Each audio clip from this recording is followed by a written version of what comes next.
काही चांगलं झालं तर आपली आई करायची अगोदर देवाला साखर ठेवून अगदी येते. बरोबर. है ना?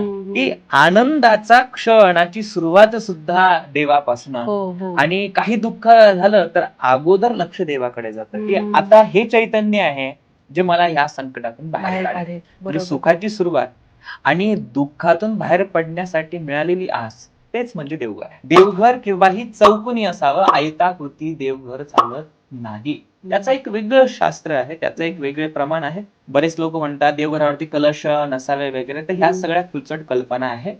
तसं काही नाहीये.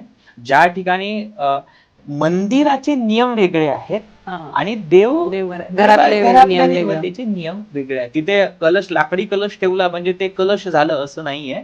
जोपर्यंत कलशारोहण नावाची विधी होत नाही तोपर्यंत मंदिराला देवत्व प्राप्त होत नाही. मग माझ्या घराण्याचे टाक आमच्या ज्येष्ठांकडे आहेत, मग माझ्याकडे कशाला हवेत? मग त्या सिच्युएशन मध्ये सुद्धा टाक असणं गरजेचं आहे. सुंदर प्रश्न.